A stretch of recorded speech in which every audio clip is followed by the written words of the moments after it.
Hi, this is Daniel Emerson of Stonewell Cider, located in County Cork in Ireland, and you are listening to Cider Chat.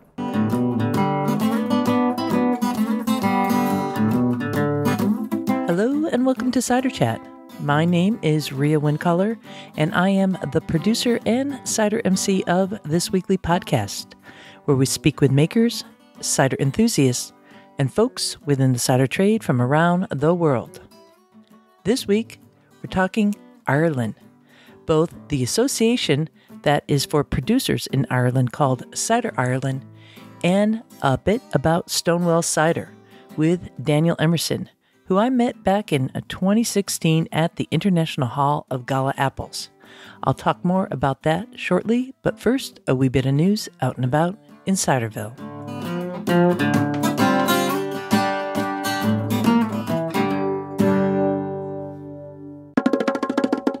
This episode of Cider Chat, which is number 210, is going live a little bit early this week because I am at the 10th annual American Cider Association annual trade conference called CiderCon, and it's being held in Oakland, California.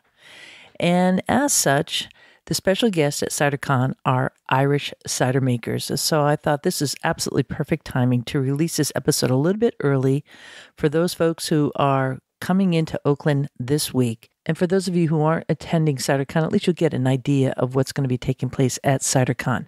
Speaking of which, just last week, I released episode 209, which is CiderCon Insider Tips. And that is for folks both going to Oakland for CiderCon, but it has a lot of info of going to California, transportation pieces, some bonus tips there. I think it's pretty informative, so I really recommend listening to that. And if you are heading to CiderCon now, you might want to start downloading some episodes for your ride home in case you've just found out about Cider Chat at this point. Download it so you can listen to it on your plane ride home or your long drives. All right, when I come back, I'm going to fill you in on a little bit of detail that's happening right after CiderCon 2020.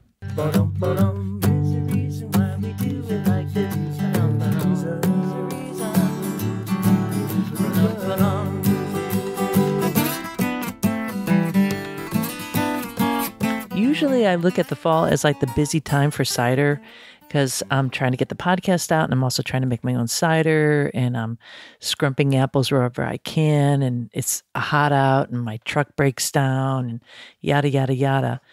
Well, that's a little bit what my first winter of 2020 here is like so far. It's all good because, it's all around cider.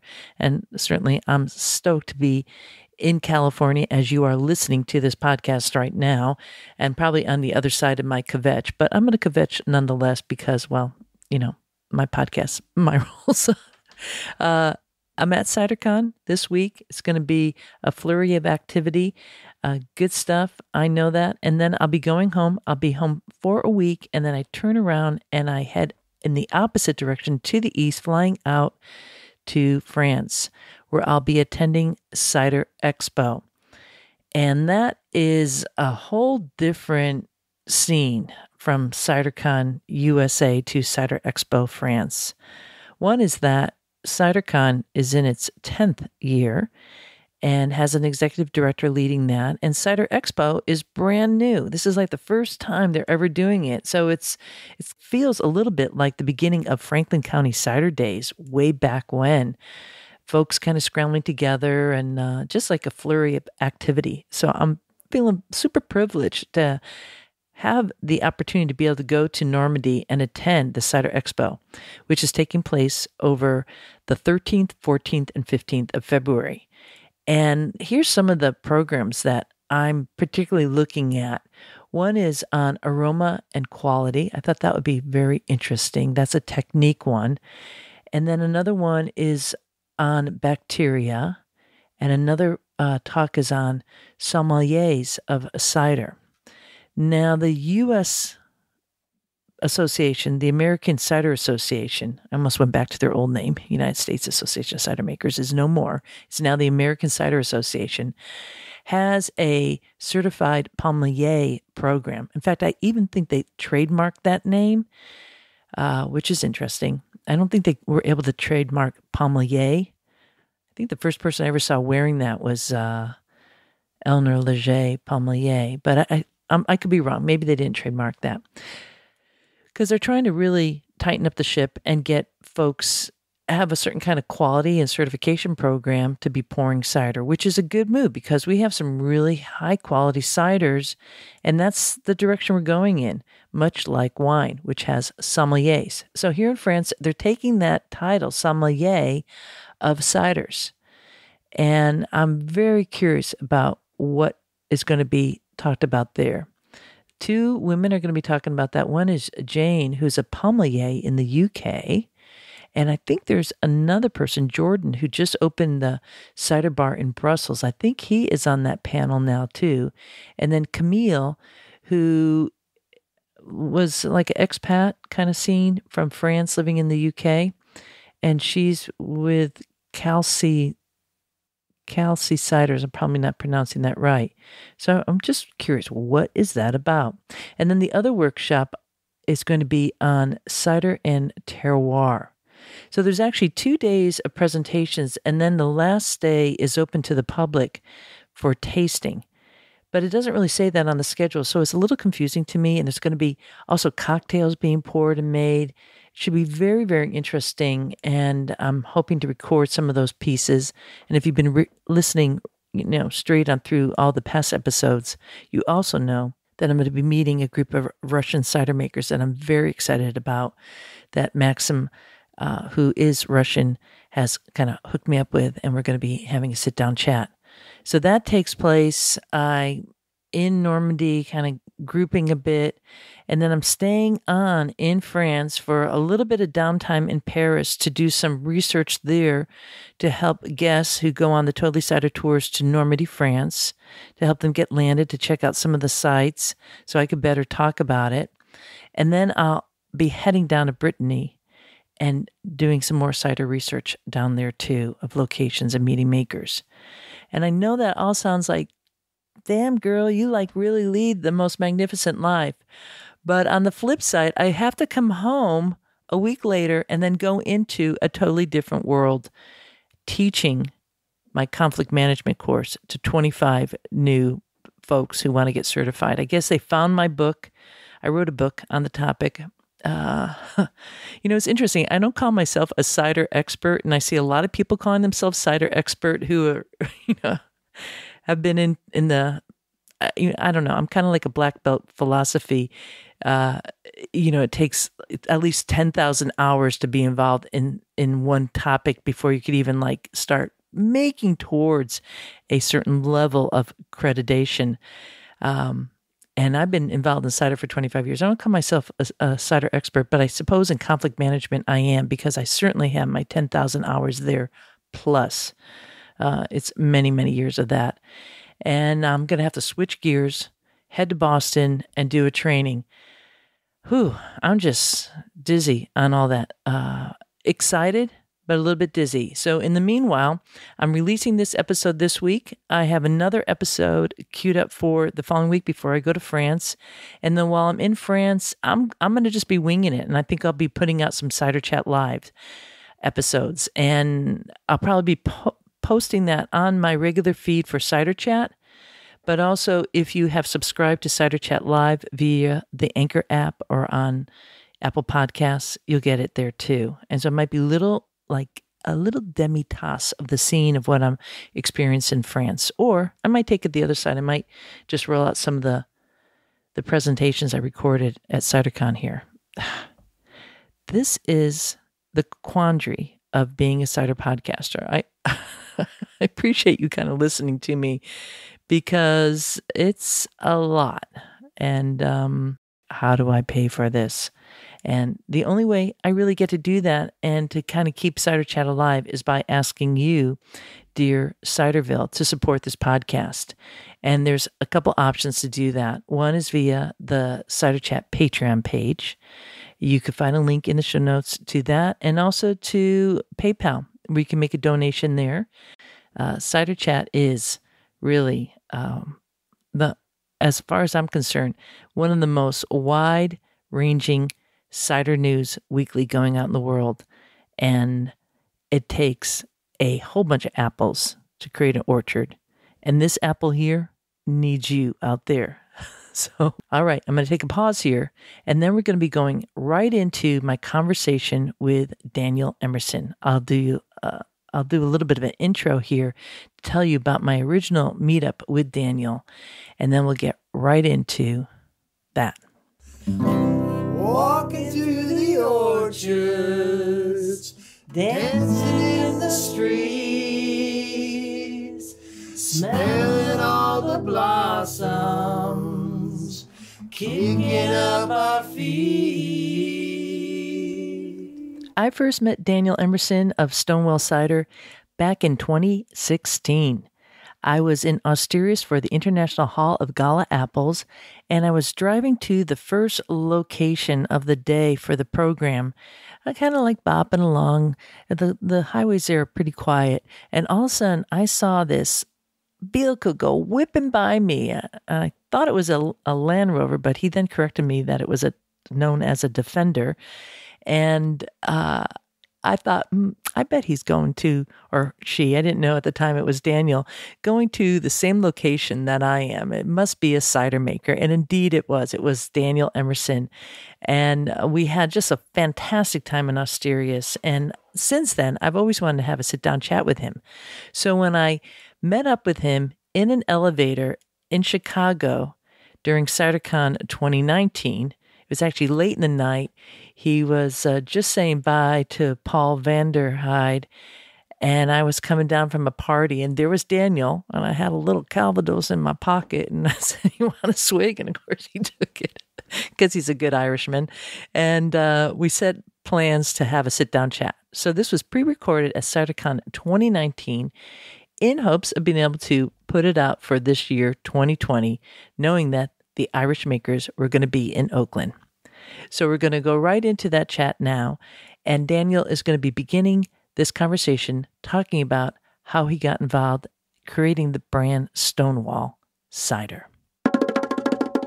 I had come up with the idea because at the time there was only industrial brands available, and yet Ireland was consuming more cider per capita than any other country in the world. And having lived in the UK and France, I knew that you could make good cider, which was sweet, sugary syrup, and that's really what kicked the idea off. So we started off with what I would classify as classic craft cider 101, so something that was approachable, wasn't going to scare away the consumer. All they'd ever known was a clear, highly carbonated sweet product, so I couldn't distance myself too far from that, or they would never have had the confidence to jump into it. But that was, best part of 10 years ago. And since then, both the market and the consumer has changed. So that classic cider 101, our medium dry style, still sells probably about 70% of our volume within the domestic market. But now we've got a dry version, which would be about another 25%. And then we have loads of seasonals and specialities. So there has been a transition. I'd like to think it's because we've partially helped educating the consumer, but I wouldn't be too sure about that. And since then, we've grown. I mean, we started the first year, we did 3,000 litres. Last year, we would have sold just shy of about 500,000 litres. So we've gone through some fairly steep growth over that 10-year period. We've started to plateau, and I'm trying to look at the next way to take off to the next level. But it's been one hell of a ride, not a moment of boredom, that's for sure. Mm-hmm. What is your role? Are you the head cider maker, GM, CEO, chief bottle washer? That's a good question. All of the above and more, I would say, is probably the honest answer.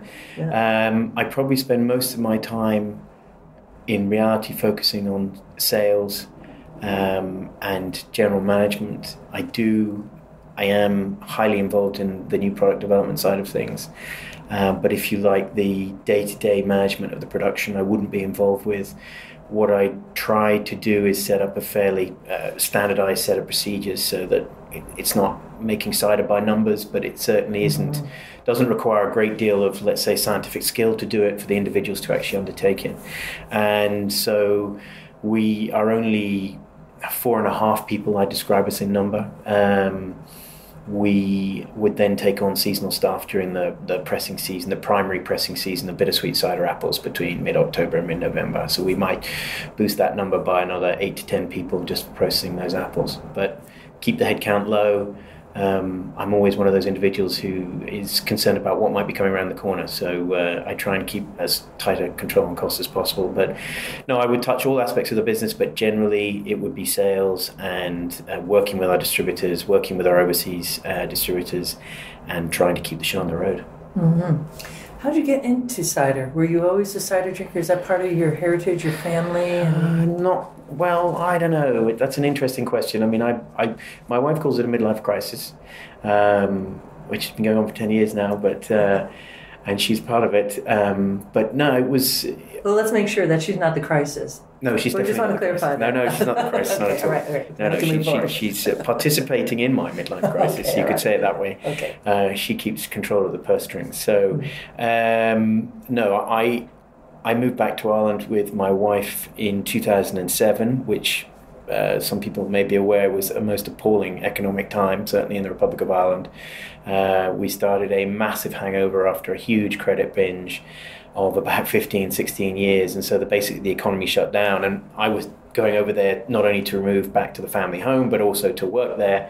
And so what I ended up on doing, unfortunately, was leaving at 7 o'clock on a Monday morning on the red-eye flight and coming back at midnight on Friday. And that wasn't very good with a young family. Mm-hmm. And the way I fell into cider is I was always looking for something that would justify me being able to work at home and finance a young family and all the rest of it. And it was during the time that my son Colin was born, I took some time off, and that's when I realized that the per capita consumption in Ireland was so high, and that's really when the light bulb moment occurred for me. And my father-in-law, who was a winemaker, found me an old apple press and an apple scratcher in France and brought it back, and we have a small orchard on the farm. We started pressing apples there, and one thing led to another. I mean, my first batch was truly undrinkable apart from me and the local rugby team who wanted free alcohol, but having gone away and got retrained, it went from there. And that's how the ball started, really. And what were you doing beforehand? I was in a completely separate field. So I originally started out in print, digital media. I then got involved with some of the online aggregation technologies that were being created for execution of marketing and media campaigns. So varied, but nothing to do with alcohol. The only thing I did with alcohol before was consumption. But it's a key piece. Well, right. But it's a key piece in terms of having a business and knowing marketing and media. Were you able to integrate some of those skills into your business model? And because if you don't let people know about your cider, undoubtedly the business experience that I obtained over the preceding, let's say, 20 years of my working life was invaluable. And I think you can see that across a lot of the micro-alcohol production sectors, and you see the individuals who come from diverse backgrounds deploying a lot of the skills and the experience they've had. A very good microbrewer near us in County Cork, 8 Degrees, the founders, one was an accountant and the other was a quantity surveyor.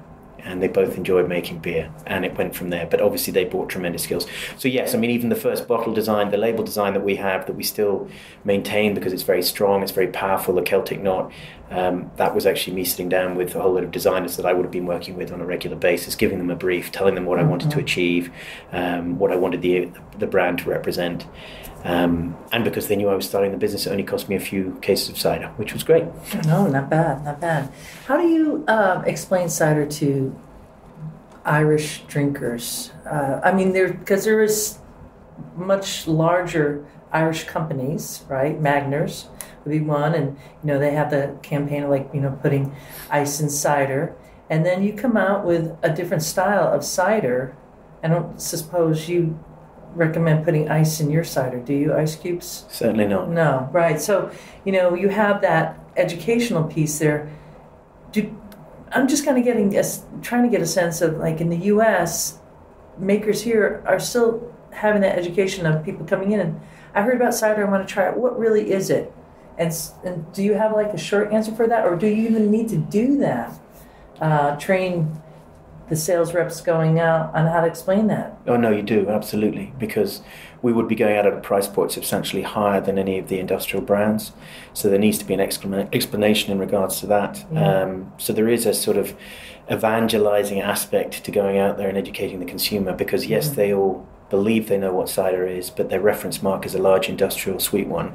And when you're giving them something that is slightly more demanding or slightly more enriching from a flavor profile, they definitely need explanation. So there is a lot to it, and it's very hard work. It's exceedingly hard work. I mean, the best way to do it is actually to do side-by-side tasting with an industrial cider, and then you will always win. But interestingly enough, Magners is known as Bulmers in Ireland, which is complex because there's another Bulmers outside of Ireland, but it's known as Bulmers, and a traditional die-hard Bulmers drinker in the Republic of Ireland will not normally switch to a new cider. What we're actually winning over are people who wouldn't normally drink cider, and who would have tried the large ones and found them too sweet for their liking, and it's introducing them to actually ciders that are much more drinkable, less cloying, and something that they're going to drink in a social environment. But there is a lot of education, and one of the challenges that I have with some of the more specialist ciders that we do, like still ciders, or I do a cider port and things like that, the moment you mention cider, the preconception is already put in their head. So it's a two-edged sword. They're familiar with the category, but then they have a very predetermined notion of what it represents. So what I try and do, we have about 6 or 7 different SKUs at any one time, or different ones at the different ciders on the market, and if I get the opportunity, I'll have them taste all of them, just so that they can see the variety that can be made from an apple, rather than just your vanilla flavored standardized variety. But no, there's a lot of evangelism that has to go on, I'm afraid. Right. Now, would you consider yourself a orchard-based cidery? No. From the outset, one of the rules that my wife laid down was, we're not planting apple trees. And she grew up with a wine-growing family, a small wine-growing family. But she said the level of stress, certainly in the springtime when they don't know whether there's going to be a late frost or whether there's going to be a hailstorm or whatever, she said, I don't want that hassle again. So she said, no, leave that headache to other people. So we do. So no, we would buy all of our apples in. We don't grow our own apples. Certainly not at the moment. That might be a plan further down the road to plant. Are they Irish? Oh yes. From Ireland? Oh, from bittersweet. Bittersweet, I'd say we probably have a surfeit of apples in the Republic, whereas the eating apples are far more challenging. I mean, Ireland already imports 90% of its eating apples anyway, so as we grow, it's more and more difficult to find apples from the Republic of Ireland. But that's what we endeavour and aim to do, always prioritise those, and from a bittersweet perspective, they're only Irish ever. So would you say that you have a base cider and then you're going from there, or do you have any single varietal or single variety ciders? I guess we have what I would call classic ciders, which are crown cap, 500 ml, 330 ml bottles, and we would have I would have maybe 3 or 4 base ciders, which I would use to blend to get those different classic ciders, and then I would have single varieties. Certainly the specialist varieties, I would have single varieties where I'd go with those, because I'm trying to achieve specific goals. So for example, one I was talking with, and I will work with wine analogues, because what I try to do is also, I believe a good cider is like a wine, and we'll be bringing out, for example, a chapitalized Elstar white apple wine this spring, and most individuals who will taste it will not believe it's a cider. They will think it's a wine. So in those varieties, are you calling it a wine though? I'm calling it apple wine. An apple wine. Yeah. So then it isn't a cider. So I'm a little confused. Well, and you're using chaptalization, which, just so the listeners know, that's where you're adding sugar pre-ferment. Yes. Well, during fermentation. Yeah, fermentation, yeah. Yes. Well, I mean, you're doing that for a number of things. Obviously, to change the certain characteristics of the cider, to increase its longevity as well. Because one of the problems, and I'm doing this not doing it with a high tannin variety. I'm doing it with a Elstar, which is a fantastic apple. It gives beautiful aromatics, but if you leave it at its, say, 7% ABV, it loses its luster very quickly, and actually the alcohol is a protecting element, if you like. And it is a cider, but I'm calling it a wine because if I call it a cider and try and sell it at the price that it should be sold at, it will not sell. So what I want to do is trying to get people to start understanding that you can sit down and have some smoked salmon with a glass of white apple wine, just like you might have a glass of Sancerre with it, and that's the sort of specialty. And then I'd be using, as you asked, I'd be using the single varieties. I'd be going really trying to hone down particular characteristics and enhance those as we go through the fermentation. That's my goal.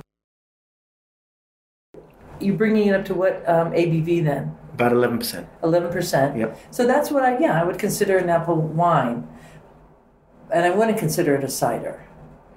Well, it all depends upon what your classification of a cider is. Right. In relation to the Irish revenue, it's definitely a cider, and that's the way they'll tax it. Oh, so let's talk about that then. So how does that taxation work? Well, the advantage is, so we're very heavily taxed in cider in Ireland.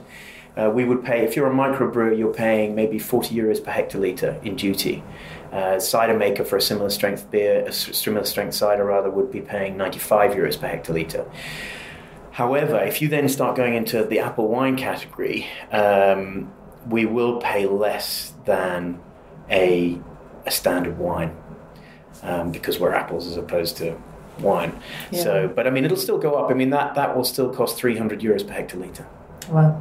Yeah. Which is huge, you know. Yeah, it is. Yeah. These are the difficulties. So is there like an association in Ireland for working with the government to educate them for your industry, the cider industry? There is a small one. I sit on I'm the secretary of Cider Ireland, which is a small trade association, numbers 12 at the moment, might number 14. I know that pales into insignificance next to the CiderCon numbers, but for us, that's pretty much all of the producers in the Republic of Ireland who are we set two criteria. The product needs to be made in the Republic, and it needs to be underneath what the government recognise as the microbrewer threshold, which is 3 million litres.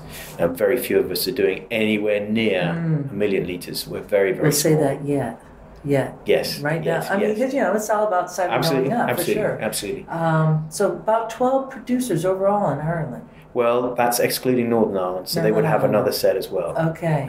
But they would either be tied into the UK Association of Cider Makers, or they may wish to be free agents. But though Cider Ireland, our job is primarily to represent the industry from the legislator's perspective, which is required because we've had some crazy legislation introduced in the last 12 months, so we need to try and get our small voices heard as much as possible.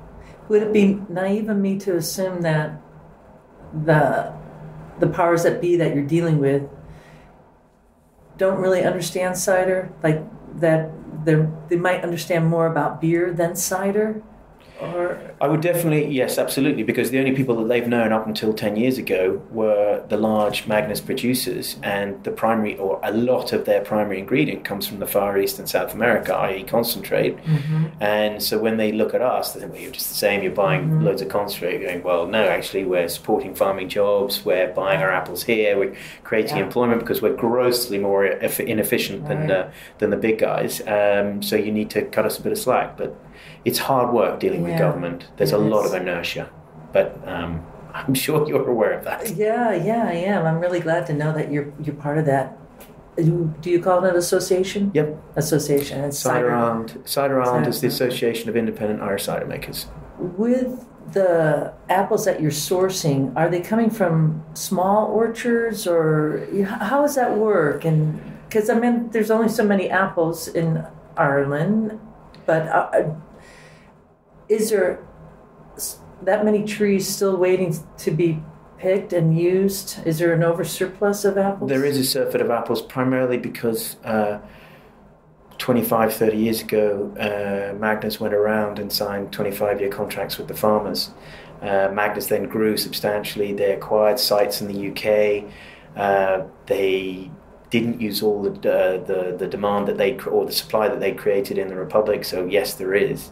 Is there? Are they threatened by development? The existing apples, like this over surplus of apples right now. Is there a concern that you might lose trees because... Absolutely. No, I mean, that would be my number one concern, that we're going to see farmers grubbing trees out, which would be a real shame. But, you know, if we can, we'll do our best to absorb the excess. But, you know, the Irish cider market is 69 million litres per annum.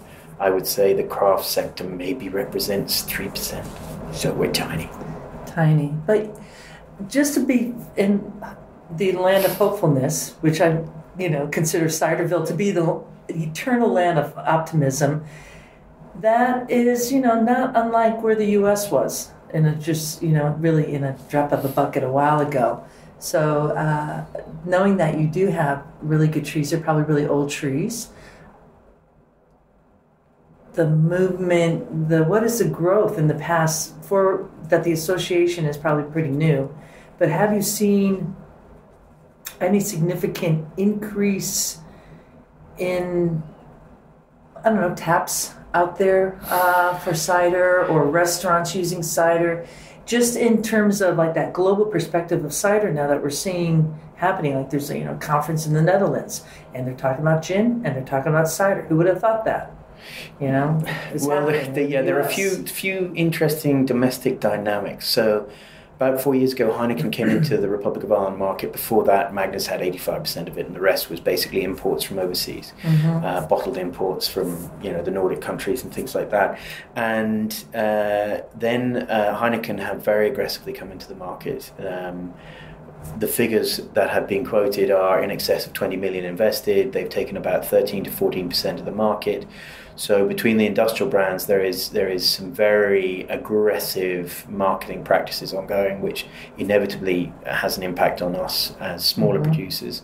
And in relation to taps, one of the things that I was actually explaining to Jeff Parrish of, I think he's Portland Cider Company, was that the strategy that the large producers have pursued is basically trying to remove any knowledge of the bar staff understanding what's going on in the cool room. So if there's a problem in the cool room, they call Heineken, or they call Diageo, or they call CNC. And the biggest problem for a small producer like us is, well, we have to offer the same service, because, you know, if there's a leaking fob, or there's a leaking fitting, or they haven't tapped the keg properly, you know, well, it's call the supplier. Whereas 15, 20 years ago, the bar staff would have been able to go in, figure it out, sort the problem out, and it would all have been done.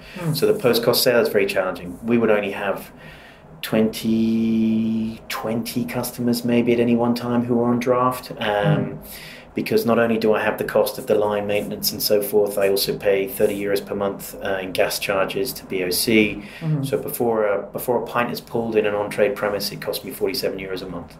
So it's very challenging on the tap side. Most of the craft product would be going out in bottle, most of it. Most of it in bottle, wow. In 2020, Irish makers are going to be celebrating CiderCon in Oakland, California. Will that benefit Irish makers in terms of promoting that and advertising that, you know, we're going to the U.S., or do you think Irish drinkers will be like, good, go have a good voyage? I think I'm kind of curious about that. Having seen what I've seen in the last week, I would have to say it's got to be a positive at a lot of different levels. Number one, they're going to walk away from here completely energized by the enthusiasm and the passion of the producers here and the people who are involved in the whole event. So I think that's a positive for the producers. In relation to, and I think the other thing they're going to take away is a lot of education, which will be invaluable. So that's really positive, beneficial for the image of the Irish cider makers, and I think it'll be absolutely invaluable for them, for us within the marketplace, for us, you know. It may sound a bit bizarre, but the Irish are very A, focused on America, and B, always keen to see their produce being displayed and promoted overseas. So I think it will, and I'm counting on it. In fact, when I speak to Denise Murphy, who looks after this in Board Beer, it will be of great interest to them to participate and be active supporters of that, which is great, because I want to get as many of our members over here as we can. I mean, you know, we go from very small artisanal up to slightly larger, and I'm hoping we'll get the funds together to get us all over here. So no, I think it'll be an extremely positive exercise. Yeah, absolutely. And we have a lot of Irish heritage, you know, in this country, rich heritage here, and affinity to Ireland in that way. And many cider fans, cider enthusiasts would love to see Irish products coming into the U.S. And I've having the podcast and been approached, Rhea, where can I get that? Where are the Irish products? I think one of our members is over here, Longville House, Yes, O'Callaghan's. It comes under the O'Callaghan's cider brand. Craigie's was here in the past. I think what you've got to get right coming into the US market is, it's extremely complex anyway. You've got the 3-tier system. Yeah. You have mega wholesalers who require a great deal of support. And then you've got to get the price point right as well. Right. And you've got all of those 3 things that you need to get right. And it needs to be of an adequate scale to justify the investment to do all of those things. Yes. So unfortunately, I would say there's only one Cider Ireland member who currently has a cider for sale in the States. Yeah. But it's something that I am perpetually looking to achieve, and I would say most of my fellow members would be the same, because we have so many American visitors every year, and certainly through the summer months we would get emails, 2 or 3 emails a day saying, when can I get this in the States? When can I get this in the States? Right. So it's certainly high up on the priority list, but it's a big challenge, and if we could find a way to crack it, and I think I've identified a route, but it probably needs to be worked through a bit further before I succeed in doing that. And particularly the things that's challenging is, each state has a different set of rules. It's almost like a different country, really. Once you've got it through the importer, it's a different country. So for cider fans out there, cider enthusiasts listening, which is really all of us, I think the key thing is to keep on going to the stores that you buy your product and say, do you have any Irish cider? And do you have any Irish cider? In fact, Irish craft cider. Irish craft cider. Thank you for that clarification. Because I'm sure they can turn around and point to one. Do you use that as a clarification? In the association? Those clothes have been robbed by bigger boys, but it's certainly, I suppose, still the fallback phrase to try and differentiate for somebody. Well, that's a good thing to say. Yeah, Irish craft cider.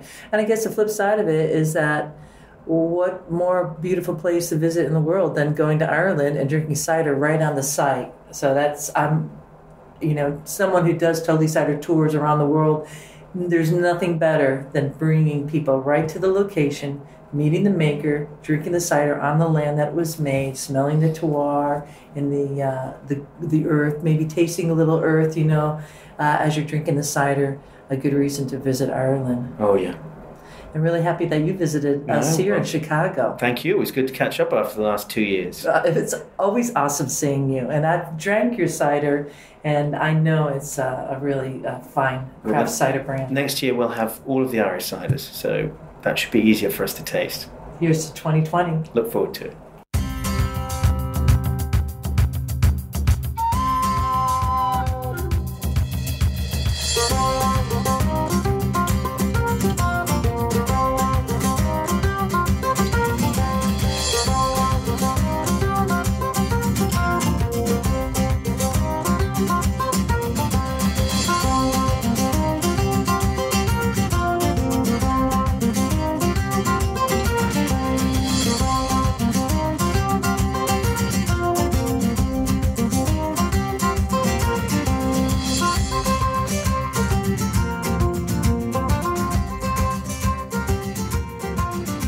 At CiderCon 2020, you have 2 opportunities to taste Irish cider.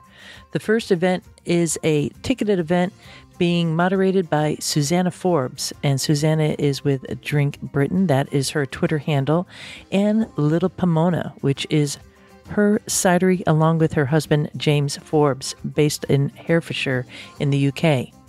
She'll be moderating that panel, which will have Daniel Emerson of Stonewell Cider, Mark Jenkinson of The Cider Mill, Liam McDonnell of Legacy Irish Cider, and Davy Uprichard of Tempted Cider. These 4 cider makers are coming all the way from Ireland to taste cider with you, and if you don't get into that ticket event, well, no worries, because they'll be closing out CiderCon on Friday at the Grand Ballroom Tasting, where we'll all be raising a glass. You'll find links to these makers and Cider Ireland at the show notes for this here episode 210, Cider Ireland with Stonewell Cider.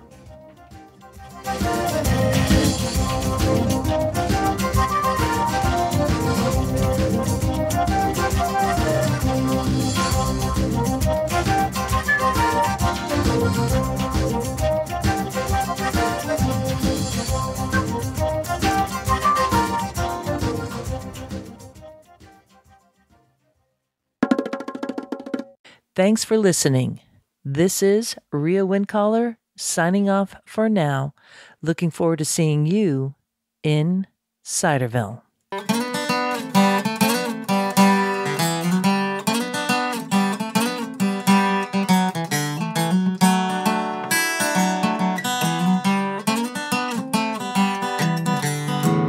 We like cider, we like palms, we love orchards and having fun. There is a reason why we do it like this. Oh yes there is. There is a reason why we do it like this. Oh yes there is. There is a reason why we drink it like this. Oh yes there is a reason. We like walking through the orchards, dancing in the streets, smelling all the blossoms, kicking up our feet. We like cider, we like palms, we like orchards, having some fun. There is a reason why we do it like this. Oh yes there is. There is a reason why we do it like this. Oh yes there is. There is a reason why we drink it like this. Oh yes there is. There is a reason. We like walking through the orchards, dancing in the streets, smelling all the blossoms, kicking up our feet. Oh yeah. We like cider. Oh yes we do. We like palms. Oh yes we do. We love orchards, having some fun. There is a reason. There is a reason why we do it like this. Ba-da-da-dum. There is a reason why we do it like this. Ba-da-da-dum. There is a reason why we drink it like this. Ba-da-da-dum. Ba-da-da-dum.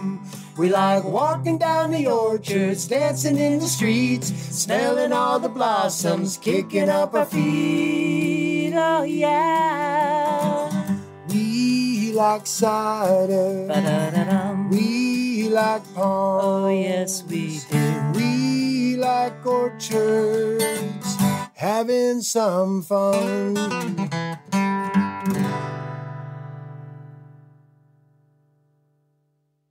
Yeehaw!